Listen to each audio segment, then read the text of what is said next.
November tahun 1947, tentara Belanda yang sedang iring-iringan melewati jembatan Bangkir Indramayu tiba-tiba terkapar karena dihantam bom dan dihujani berondongan peluru dari arah yang tak diketahui.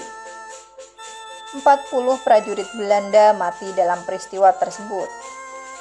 Dalang dari peristiwa itu adalah M.A. Sentot, Komandan TRI Pasukan Setan dari Divisi Siliwangi.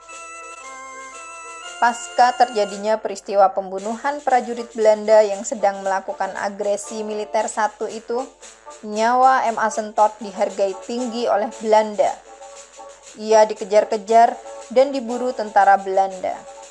Bahkan, Belanda bersedia membayar tinggi bagi seorang yang menginformasikan keberadaan M.A. Sentot.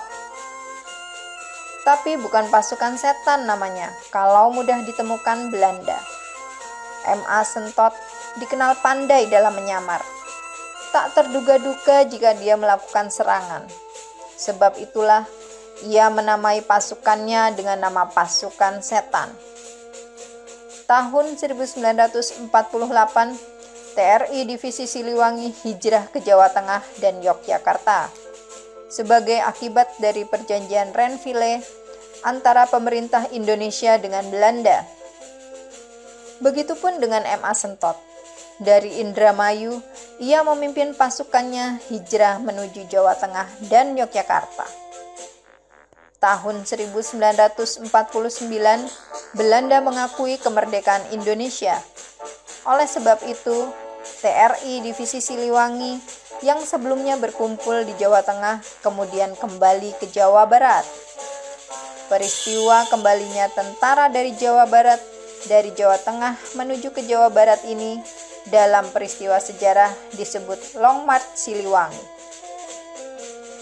Tapi rupanya ketika tentara Divisi Siliwangi memasuki Jawa Barat dan untuk kemudian dipecah-pecah sesuai tujuan kepulangannya, M.A. Sentot dalam kepulangannya ke Indramayu malah selanjutnya berhadapan dengan pemberontakan DITII. Milisi DITII ternyata mengincar M.A. Sentot. Pada saat berjalan dengan anak buahnya, tiba-tiba terdengar letusan senjata yang amat nyaring. Tembakan itu ditujukan kepada pasukan M.A. Sentot.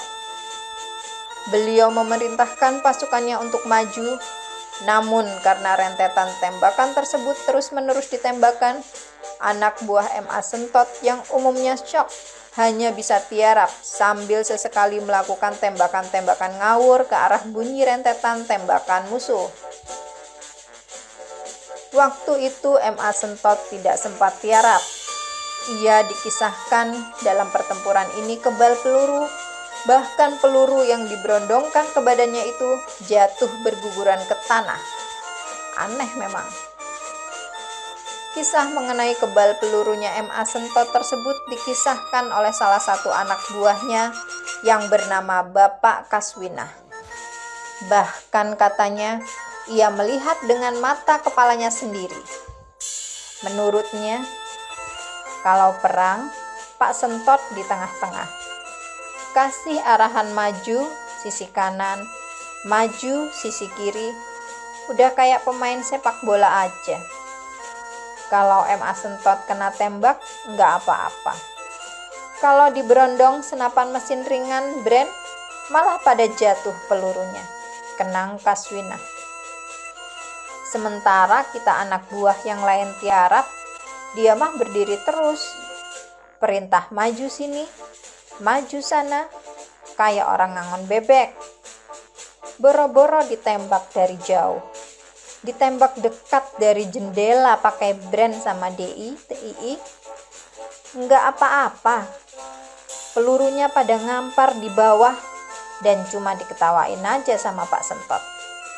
Begitu penuturan Pak Kaswinah.